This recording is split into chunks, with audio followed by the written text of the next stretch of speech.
Welcome to this special conversation of Roportaj, where we today delve in life and legacy of India's greatest minds, Dr. Bhimrao Ambedkar. And I have with me author Narendra Jadhav to talk about his book, Dr. Ambedkar, the man who shaped India's democratic republic. In this conversation, he talks about Dr. Ambedkar's life, his legacy, and how Indian Constitution came into being. More from the author. Mr. Jadhav, your book on Ambedkar is both comprehensive and deeply personal. What was the primary objective of writing this book? Show me the book. Here is it. Please, because I have many books. Yeah. Okay. All right. Okay. The primary objective of this book was to basically learn, because most people, including myself, had believed that the Indian Constitution came into being when the Constituent Assembly was formed in 1946, and they worked for more than 3 years and finalized the Constitution and dedicated it to the nation, and India became republic on 26 January 1950. So this is something which is a conventional wisdom. Practically everybody that I know of believes that this is what happened. But this is simply not true. I discovered that the first draft of the Constitution came out in 1895. That was the time when Dr. Ambedkar himself was 4 years old. So, and that was inspired by none other than Lokmanya Tilak. And then after that, there were a series of constitutional reforms over time. So they were in a parallel track. On one hand, there were efforts made by the British government every 10 years, roughly speaking, constitutional reforms. And on the other hand, there were efforts made at the initiative of the then largest party, the Congress Party of India. And these parallel tracks finally converged in 1946 to form the Constituent Assembly. And the rest is history. Everybody knows what happened after that. The Constituent Assembly worked for 3 years, a little bit more than 3 years, and came out with the final document after big debates. And that is what we know as the Constitution of our country. Dr. Jadhav, I just want to understand from you, did you uncover any archival material or lesser known sources for this book to write about Mr. Ambedkar? This entire thing was not known at all. This entire process. When you talk about first draft coming from Tilak, people say, even the admirers of Congress Party, they say, they don't, prima facie, they don't even believe that. What I have discovered is this, each one of those efforts, they have been talked about here and there. But to tell a cogent story, how these things evolved, the advent of the Constitution was an event. What I'm talking about is the process which culminated into that event. So there were roughly 12 attempts made on the British government side and on the side of the Indian leaders. And out of these 12 efforts, something shocking, you may say, that I discovered is this, that about these 12 attempts, who were the people who participated in them? Lokmanya Tilak in one, Mahatma Gandhi in one, Jawaharlal Nehru in one, Sardar Patel is in one. The only person who participated in as many as 8 out of these 12 attempts was none other than Dr. Baba Saheb Ambedkar. Now, this is something which is not known.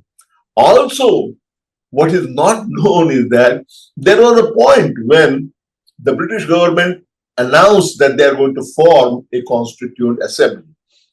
And that election of the Constituent Assembly was going to be based on indirect method of election, like Rajya Sabha today. Unfortunately for Dr. Ambedkar, in the elections of 1945, his party at that time had taken a big beating. So he did not have adequate numbers. He had only 3 people elected throughout the undivided India. That was certainly not good enough. And apparently, Sardar Patel had said that we will not allow Dr. Ambedkar to enter the Constituent Assembly. We will not let him enter through the door. We will not allow him to enter through the windows. We will not allow him even to enter from the shutters. That is what he has been quoted saying. Because of the Dr. Gandhi and Ambedkar conflict, the congressmen were very bitter about Dr. Ambedkar. So they had decided to keep him out. And since he did not have the numbers, he was going to remain out. So what he did, under the situation, he said, all right, if I'm not going to get into the Constituent Assembly, I'm going to write a constitution by myself. And he wrote a book, his own constitution, which is known as States and Minorities. This book of Dr. Ambedkar is nothing but his own version of Indian constitution.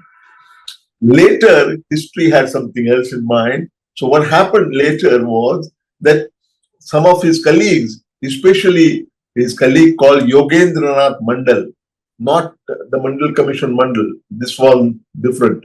That was BP Mandal, this was Yogendranath Mandal from Bengal. He somehow managed some kind of coalition there and got Dr. Ambedkar elected to the Constituent Assembly from Bengal. So, through the back door, Dr. Ambedkar came to the Constituent Assembly. He was in minority of 1 in a house of about 292 people, and they were all the best minds in the country. There, something very interesting happened, that Congress, the Muslim League had boycotted from joining, they had refrained from joining the Constituent Assembly debates, and in spite of best of effort, they were, I'm sorry, they were not willing to come forward. Now, first day, that was 8th December 1946, Pandit Jawaharlal Nehru presented the objectives of the Constitution. What followed was a discussion of the objectives of the Constitution. During that time, one of the leading members of Congress Party and a very influential person at that time, he came forward, and when his turn came, he said that this is wrong. We cannot go ahead. We have to take Muslim League along. This, in absentia, keeping Muslim League out, we cannot discuss the Constitution. This is not fair. And he took a strong position which irritated Pandit Nehru, Jawaharlal Nehru, as well as Sardar Patel and all the Congress leaders. And so what happened is,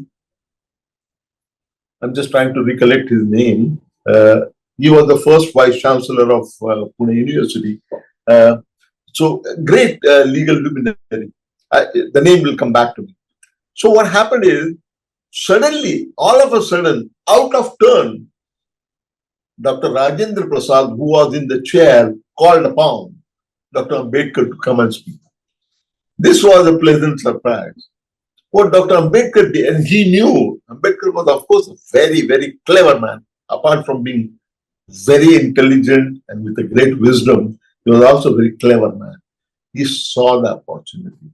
So what he did was, he made a very big emotional speech. Actually, what he was saying was not any way different from what the heretic had said. Barrister Jaikar, that's the name.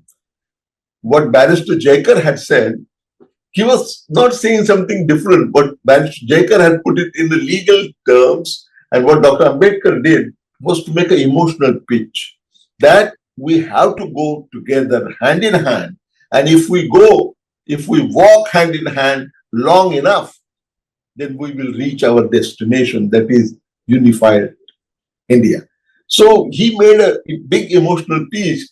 Content-wise, it was virtually the same as what his predecessor had spoken, but this changed the picture entirely, because what he was saying was music to the ears of Jawaharlal Nehru, Sardar Patel, and all other Congress top brass, because he was talking about unified India, he was talking about everybody going together and not stopping the formation of the Constituent Assembly and its working.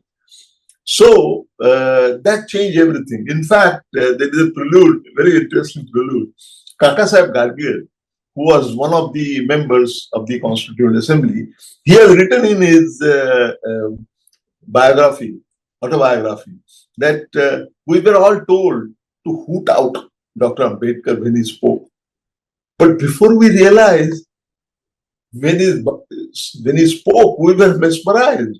And we were, without realizing, when his speech was over, we ended up thumping the desk all in one, and we gave him a standing ovation. That changed the entire perspective.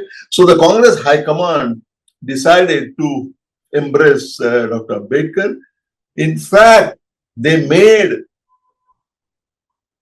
Dr. Jaikar resign from his post, because what had happened was, precisely at that time when the division took place, partition took place, the constituency from which Dr. Ambedkar was elected went to Pakistan, the East Pakistan, the then East Pakistan. So Ambedkar has no position. What Congress High Command did was to persuade Barrister Jaikar to resign, and he was made first Vice Chancellor of Pune University. I am myself the 16th Vice Chancellor of Pune University, but he was the first one.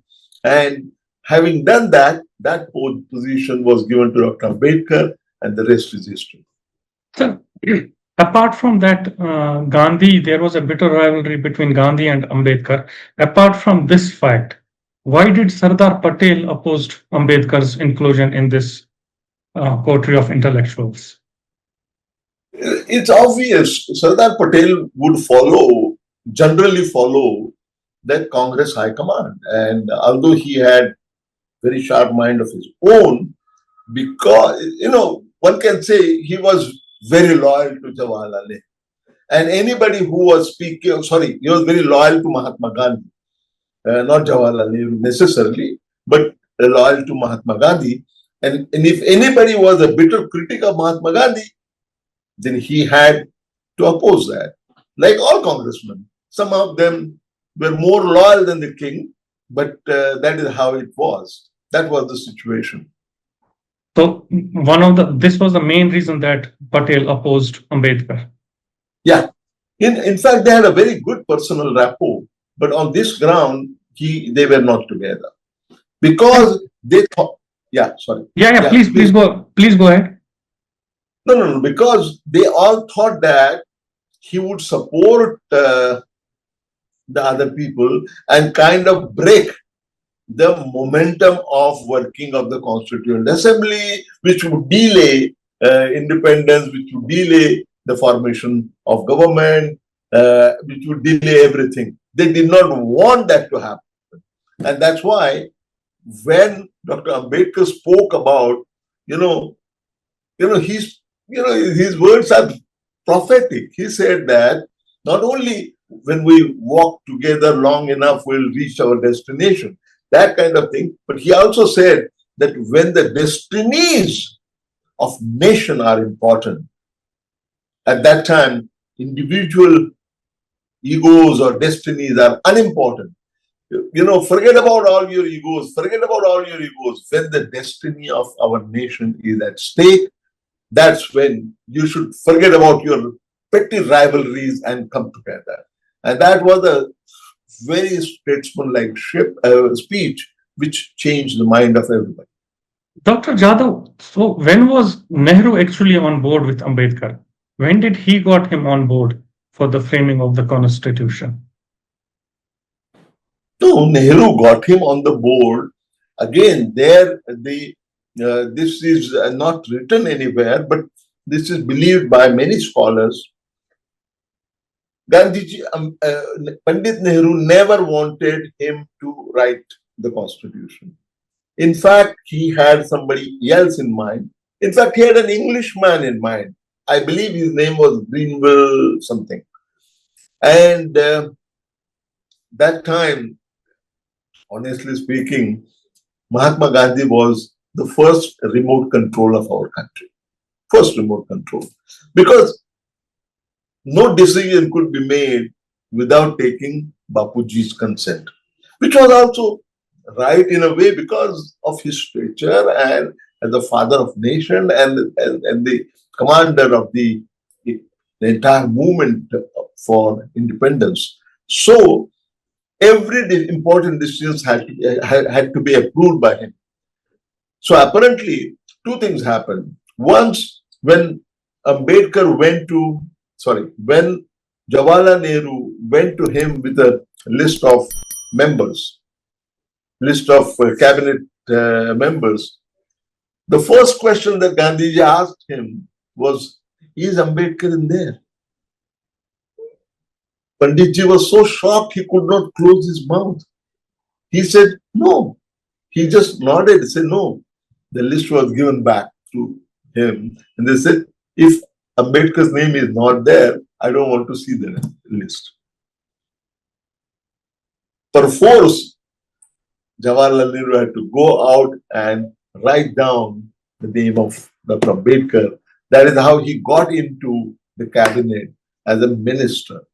He was not supposed to be given, left to themselves. Pandit Nehru and Sardar Patel would have never allowed. Second thing that happened was, once he made that great speech, and when the atmosphere changed, and when he was re-elected from this time from the Bombay province, at that time, when the question of forming the drafting committee came, again, Jawaharlal Nehru went to him with a note, about suggesting some people. Went to Gandhi for the approval. Yeah. Sorry. My mistake. He went to Jawaharlal Nehru, went to Mahatma Gandhi with the potential names. As the story is being told, Bapuji asked him, क्या तुम्हें कोई ऐसा व्यक्ति दिखाई नहीं देता है जो ये काम कर सके? अंबेडकर जी के बारे में आपका क्या ख्याल? That was the command. That was the order. Softly given, but order. So he went out. It was actually Gandhi who got Ambedkar on board for drafting the constitution. Absolutely.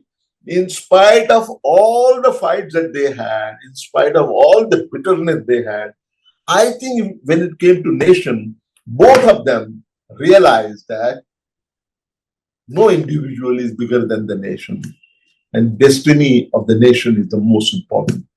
So it was Mahatma. I am convinced. A lot of people are not convinced, but they don't have an alternate answer. How did he make it? Give me an alternative answer. Alternate answer. There is no answer to that. The only answer, which is very convincing, is that Mahatma Gandhi was the one who first made Dr. Ambedkar, in spite of all the differences, he made him a minister in the cabinet. Two, he made him the member of the drafting committee, and next day as the chairman of the drafting committee. In my mind, I have no doubt about it. So Ambedkar was there only because of Gandhi. Wait. I want to add, not only Gandhiji made him the minister, but then how did Jawaharlal Nehru react to that? It was against his will. Now remember, Dr. Ambedkar was the most erudite and most learned and highly educated economist in our country. Do you know that he was never given any economic portfolio? He wanted to be deputy chairman of planning commission. He was denied that. On any economic ministry, he was not given any role. He was given the law ministry. And Dr. Ambedkar, when he resigned from the cabinet in September 1951 on a separate issue, he has written one of the reasons why he resigned from the cabinet. And that reason is that Pandit Nehru never ever, in spite of his knowledge and his experience, Dr. Ambedkar's, I'm talking about him, in spite of his knowledge, wisdom, and great experience, he was never given any charge of any economic ministry, economic or financial ministry. He said that even when the minister was out of country, I was not even given the temporary charge. These are his words, not mine. So, two things I'm saying here. It was Mahatma Gandhi who nominated him to become a cabinet minister. It was Mahatma Gandhi who made Dr. Ambedkar member of the member of the drafting committee and subsequently chairman of the drafting So committee. Nehru had not forgotten him, and he had a bitter rivalry with Ambedkar. While No, I would not say rivalry, my friend, there was no rivalry because there was no chance of Ambedkar becoming prime minister. he wasn't giving him anything as far as economics is concerned. Because Ambedkar, Pandit Jawaharlal Nehru, see, Ambedkar was a colossus, intellectual colossus. Mr. Jadhav, why are you beating around the bush? Either it's Why? black or it's white. Was Nehru a friend of Ambedkar or not?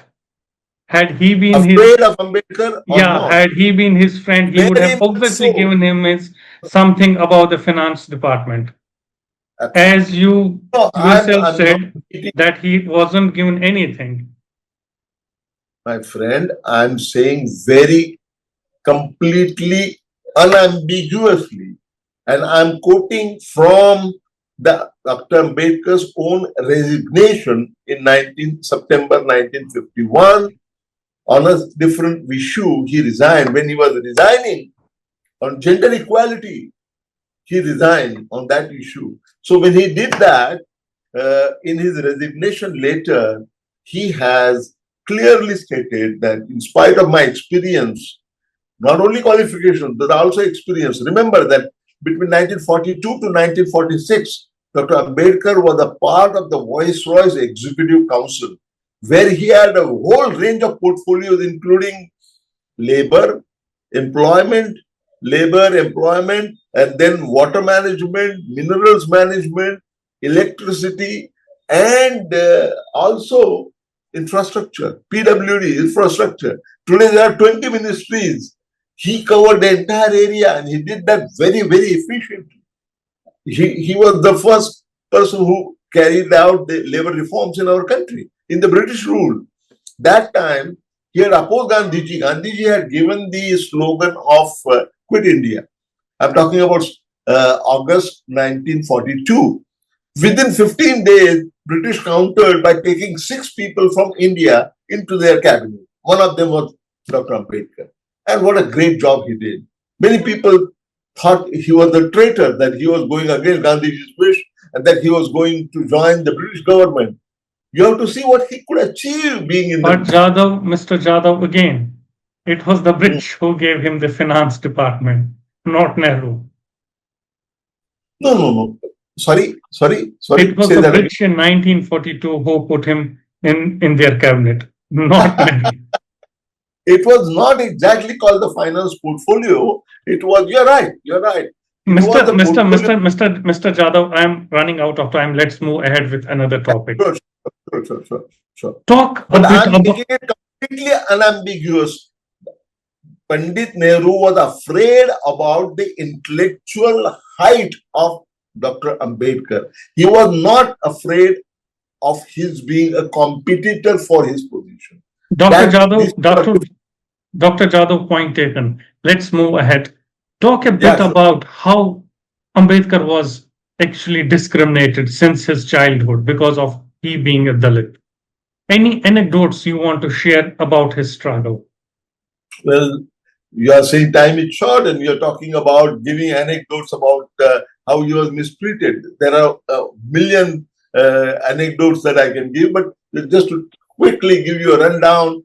See, when he was in the early childhood, he was staying in the military cantonment because his father was a teacher there, headmaster, as a matter of fact. But when his father retired and Dr. Ambedkar was 3 years old, when they came out of the military cantonment, when they came out in the open, then he realized the pangs of untouchability. He could see that the washerman would not wash their clothes. Even the barber would never cut his hair. They would, clean up the buffaloes, but they would never cut the hair for Dr. Ambedkar as a child. And still, there was a man, one of the greatest minds India ever has produced. Absolutely. Absolutely. In spite of all these discriminations. Absolutely. And how did he manage to come this far? How did he manage to study a lot, read a lot, and then write a lot? By the sheer grit of his determination. See, he got the chance to go abroad because Maharaja Sayajirao Gaikwad of Baroda gave him a scholarship. When he got the scholarship, he went there and he worked there.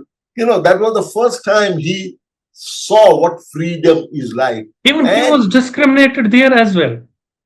Yes, he was. He was, to some extent, yes, there was. But the important thing is that he took that opportunity and worked so hard. He used to work 20 hours out of 24 hours. It was inhuman sacrifice.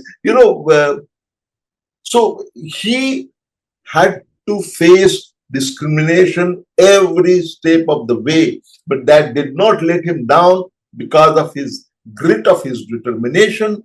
And imagine, he came back. Every time he got the opportunity, he came back to India, tried to do something. Can you imagine, most highly qualified Ambedkar, when he came back, he started practice in Mumbai High Court. It took him months to get his first case. Because he was discriminated, right? Of course, share market consultancy. He started a consultancy for share market. He was very qualified. But the moment they knew his caste, no client would come. So he had to close down. It has been written down that here was the most highly educated Indian. For 1.5 years, he was virtually a pauper, staying in Mumbai. So he was doing some teaching engagements, a little bit here, a little bit there, and that's how he managed his family. Until he got a temporary position of a professor at Sydenham College in 1920. So there is a lesson for us about the struggle of life. My last question before I end up this interesting discussion. What do you suggest the present generation? How should they read about Ambedkar? And how should they understand him?